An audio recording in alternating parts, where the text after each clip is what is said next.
What the heck is poopin' H2Os and roller bros alike? I'm your guide Q, and welcome to r/AmItheAsshole. I'm very excited to look at this subreddit here today. These are a bunch of stories that people tell, and they want the community's input on it to let them know if they are in the wrong or if whoever they're dealing with in this scenario is in the wrong. I really like this subreddit, but the only problem that I have with it is that after 24 hours, based on responses from people in the comments, and I guess a voting system as well, they put flair to the left of the post saying if this person is in the wrong or if they're not in the wrong or if everybody sucks in this situation, and I just feel like it gives me this disposition to agree with whatever Reddit has said, but I tried to ignore those as much as possible, and I'm going to ask for your opinion on all of these posts. Do keep in mind that we're only hearing one person's perspective on all of these stories, but with that said, let's get into the cringe.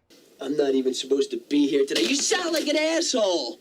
Am I the ass for making a girl cry by calling her fat when she was roasting me for being skinny? Context: so a couple of girls in my college friend group have a roommate called Jan. I'm acquainted with her and we never really had any problems. We actually made quite a good beer pong duo. I'm a tall and lanky male at 6'1" and 155 pounds. Jan is a white chick on the heavier side. Now, at first I didn't know why he was identifying her as white, but it actually does matter later in the story. Recently, we had a watch party at Jan's apartment for the Michigan football bowl game, where our friends were all having a good time and getting pretty tipsy. My buddy and I were talking about whether our QB should declare for the draft or return. I said I sure hope he comes back. Dylan, our backup QB, is still young and is still pretty scrawny. Jan has a huge crush on Dylan and didn't appreciate that I called him skinny. This caused her to go on a drunken tirade saying, "What makes you think that you can call him skinny when you're literally built of twigs? You would die playing football. To be honest, I don't think you could even lift a helmet." At first, I took it on the chin and had a chuckle about it and poked back a bit.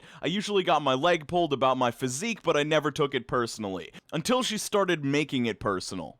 "Look at you, you're like one of those starving African kids on those TV commercials. I'm brown but not African. That's why Dylan is a chick magnet and your ex dumped you. You look malnourished." She kept going and now I was beginning to boil. I wasn't even responding at this point, just biting my tongue. But then I snapped. Her, "Go lift some weights. It's okay. No one will judge you if you can only curl 5 pounds. Me, "If you could tell me what your current diet is, I'm sure I'll put on weight in no time." Silence. "What are you trying to say?" "I'm saying that if I'm a malnourished African, then you could be on The Biggest Loser, and I'm pretty certain you wouldn't win." "No wonder your ex didn't want you. Go f yourself. And no guy wants you. The last dick you got was Moby Dick, whale." At this point, she was in tears, makeup running and everything. Her chick friends helped her into a bedroom to comfort her while looking back at me with a death glare. Since this was at Jan's place, I figured I should leave. Michigan was getting slaughtered at this point anyway. I finished my beer and left. I got a FaceTime from one of my friends who is Jan's roommate. She urged me to apologize because she was just playing around and I went too far. I didn't feel that way and I don't want to apologize. Am I the asshole? I personally do not think this guy is in the wrong here. I'm a fat myself, and if a lot of these things were said to me unprovoked, I would be pretty not happy about it. I'd be like, "You're not a nice person, you're pretty mean." But she started the entire talk about weight and was attacking him first. That's what it all comes down to here. As a person, if you bring up some topic like weight in a negative way towards another person directly, you open yourself up to exactly what happened here. I mean, yes, he called the backup quarterback that she had a crush on scrawny, but he wasn't comparing himself to Dylan, the backup quarterback, in this situation. He doesn't play football. Dylan plays football. He was probably comparing him to other football players who tend to be a little bit more bulked up. Either way, I think she got a taste of her own medicine in this situation, and what bothers me the most is that her friends, as friends tend to do, are probably going to take her side and say that the other guy was the asshole in this situation and that she did nothing wrong, even though that is not the case whatsoever. I really wish she would learn from this. But at the end of the day, this subreddit is completely based on people's opinions, so I'd like to hear what your take on this situation is. Am I the asshole for very rarely / almost never wanting to go to restaurants because my girlfriend makes food that's just as good, if not better than restaurant food? I've been with my wonderful girlfriend for a few years now, and we usually get along great, aside from this current issue. She's a self-proclaimed foodie, which I honestly think is just selling herself short. She's a food genius. She can taste and smell a dish and then turn around and recreate it, or even make it better than the original. If you taste something and wonder, what's that super subtle flavor, she'll tell you it's anchovy paste, sumac, lavender, and some other obscure spice that you would never think of. When someone is cooking something and they go, it's missing something, she can tell you exactly what it needs. It doesn't stop there. She knew I had touched a diesel truck at work one morning as soon as I walked into the house that night because she could somehow smell it on me. It's either really cool or really creepy depending on the day. That's not it either. She heard about a lost family recipe, and the next week, bam, I'm eating my grandmother's homemade sausage again for the first time in 15 years. Okay, I can already tell at this point that this dude's obviously trying to frame it as like, it's a compliment, but there's clearly another side to this story. It's gotten to the point where I don't see any point in going out to eat, pretty much ever, except maybe her birthday. Even the most exotic ingredients aren't out of her reach either, and even though it's not about cost, I've saved up more being with her than I've ever had in any other relationship. The only places we really go for date night is ramen. She can't figure out how to make the noodles but still tries, so it's just a matter of time, and sushi. Our anniversary was recently, and I had noticed that our local fish counter was selling sushi grade fish along with the rolling mats and nori, so I suggested that we have homemade sushi for our anniversary dinner before going out, and she was upset and said, I'm not learning how to make sushi because then I'll never get a real date ever again. We ended up going out instead. It kinda took me by surprise that she got so mad though. She's lightly mentioned wanting to go out occasionally to places like Olive Garden because she likes the red sauce, or other places because she likes the food. And now that I'm thinking about it, she's gotten kind of gloomy because I've asked her to cook on date nights instead of going out more often. She also brought up that the food she cooks tastes better to me because she's tasting it and smelling it while it cooks, so her senses are dulled by the time it's served, but she has the most acute sense of smell or taste I've ever seen, so I kind of think it's just an excuse. I just don't think it's worth it to go out and pay restaurant food prices when we can stay home for home food prices and have food that's just as excellent. So in my opinion, I think this dude is just completely missing the point. I think he's maybe being a little bit self-centered, or at least just failing to see her perspective whatsoever. Like, you've made the point wonderfully that she makes better food than any of these restaurants. She's clearly an amazing chef from everything you've described, but she just wants a night off, dude. She just wants to get out of the house, enjoy somebody else's food, not have to work on creating something for you, not have to deal with all of the headaches that come with cooking. Even if she enjoys the hell out of it and really likes doing it, everybody wants a night off sometimes. Everybody wants to get out of the house, and everybody wants to enjoy somebody else's food or a different style of food. Like, I'm sure Gordon Ramsay's wife or girlfriend isn't like, hey, we should just eat in every single night because you're such a great chef. Like, I'm sure they want to enjoy different types of food all the time and get a night off from time to time. So I want to give this dude a lot of credit. He adds some edits here that show that he has learned from this. He listens to all the feedback that he's got. So let's go over to some of those edits. It's not about the financial aspect of staying at home versus going out. I just thought that was worth mentioning because it's been more of a saving than I expected. Edit 2. I'm taking her out tonight to grovel, guys. I'm also going to politely ask that if she finds this off of Twitter, please don't smother me in my sleep for being such a dick. Edit 3. No Twitter, I don't buy her flowers.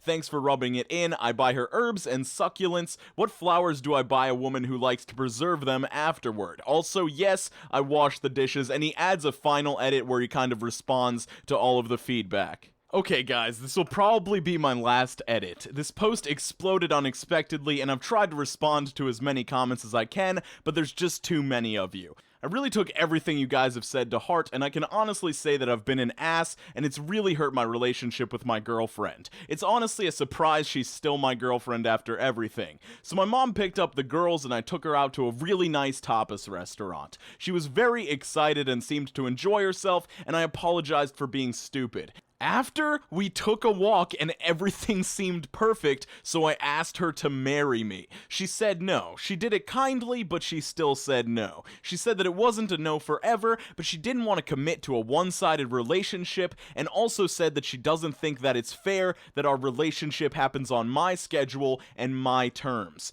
I'm pretty heartbroken. I thought everything was pretty okay between us, but she thinks we need to go to a premarital, pre-engagement counseling, and the division of labor needs to change over a serious sit-down conversation. So Reddit, you were all right. I'm the asshole who almost lost the love of my life, and most of you were right. It wasn't over restaurants. Whoa, oh my god, dude, that just got so real so quickly. I was not expecting the marriage thing at all. I didn't realize there were all these deeper problems in the relationship. People's lives really be changing over Reddit on r/I'm an asshole. Oh my god. Okay, so apparently a lot of people in the comments had a problem with this whole I practically have a private chef of my very own comment. I didn't read the TLDR because I usually don't read those, because they usually just summarize exactly what we've just read, but I guess a lot of people thought that that comment was a sign that he really only saw her as a cook and less of a girlfriend. I don't know about all of that. I did not sense all of these deeper relationship problems, other than him maybe not seeing things from her perspective from this whole story here. But let me know if you detected more relationship problems than just what I brought up from this whole story we just went over. Am I the ass for dumping my GF after her unannounced backpacking trip? Okay, so this happened maybe 3 days ago, but first some context. Me and my now ex-girlfriend of 3 years lived in a 2-bedroom apartment which I pay for by myself, as I make enough money to afford it, but I didn't want to trouble her by pressing her with a bill for a place that is a tiny bit out of her price range. Instead, we use a meter and pay the bill through my account, with her compensating her spending. We also have always been big on trust, since both of us have been cheated on in previous relationships and didn't want to go through that again in this one. The fact that I pay solely for this apartment is important, as it allows her to spend her money on things like more expensive gifts and the occasional excursion for us, which of course I pay in part for. Also, the fact that we are big on trust means we tell each other a lot about our lives and future plans. Anyways, she was always a fan of these trips abroad and loved traveling, and for the most part, our trips were always fun. However, about 3 days ago, she announced that she had bought tickets for a solo backpacking trip across South America, which she was going to go on Friday, and that she had been planning this trip for months. First, I asked if I could come, to which she said no because she would be discovering herself on this trip, and when I asked why she hadn't told me, she said I wouldn't have allowed, or at the very least not wanted her to go, especially alone, which is mostly true. Well, an argument ensued, and at some point I finally put my foot down. It went something like this: GF, why can't I just go explore the world and live life to its fullest? Me, you can, without me or the security of my home, pack your bags and get out. I believe it was the right thing to do, as she didn't pay for the apartment anyways, so didn't have any right to demand to stay. Plus, I was willing to give her the money for a hotel for a week, which she refused. That night, she went to her parents' home an hour away, and my phone was blown up with people calling me a controlling asshole and the like. My question is, am I really an asshole for this? TLDR, my girlfriend popped a surprise solo trip on me 5 days before she left, saying she wanted to go alone and had been planning it for months. I kicked her out of my house. Okay, so my feeling on this is that it's very strange to hide this sort of thing from your significant other. Yes, she might have been afraid of a conflict, but like, bring that up before you plan the trip and be like, hey, I'm having a problem. I want to plan this trip, but I feel like you won't support it, so maybe we should talk about this and why I feel like you won't support it and why I want to do this sort of thing, all of that. But we've got some really good responses in the comments, so I kind of want to dive into those for a second. You are not the ass. She admitted she knew that you would not like what she was about to do, and you obviously did not. If anything, she sounds like she was trying to manipulate you into the trip by keeping it a secret. The people texting you should mind their business, especially after hearing a one-sided version of the story. And this person responds, well, all of us are also getting one side of the story. I think she wasn't manipulating, rather afraid of the confrontation. Edit, for clarification, I don't think she's right here, though the manipulation is entirely passive. That being said, everyone sucks here. Somebody responds to that, I don't see a reason to hide a trip from your significant other. If it truly means that much to her, then she should be able to bring it up and discuss it like an adult when first planning it. Hiding it from him is manipulative. Somebody responds to that comment. To be honest, my gut instinct is that this isn't a real solo trip and that she's going with someone else. And someone responds to that comment as well. Found out my now ex-wife's solo trip was a trip with the guy she was sleeping with. Sometimes your gut is right. So, like, yeah, I feel like that whole going on the trip with somebody else thing would be, like, the worst case scenario. The entire situation is just sus, in my opinion. I really don't know why, other than trying to avoid conflict, you would not tell your significant other about something like this. You would hide it from them when you're planning it for months. Like, if you feel like you have to hide planning a trip for months from your significant other and then spring it on them in the last second just so they'll agree to you going on it, you should just not be in that relationship. Like, that doesn't sound healthy whatsoever. We are only hearing one side of the story here, but I feel like regardless of what all the nitty-gritty details of the story are, I just feel as though this relationship was destined to fail and that there are clearly trust issues or just the inability to communicate about stuff like this. So it's just not going to work out regardless of if the guy is in the wrong or the girl is in the wrong. But from what I've heard today, I would say that he is not the asshole. But let me know who you think is in the wrong for this story and for any of these stories we've looked at today. This is a really cool subreddit. I really dug looking at it. So let me know if you'd like more videos like this in the future. There's tons of content on here, tons of controversial stuff happening that people want answers on. So let me know. I'll definitely be willing to check that out if you're interested. Skate on to the best of your abilities. Make sure you're drinking more water out there, and I will see you very soon.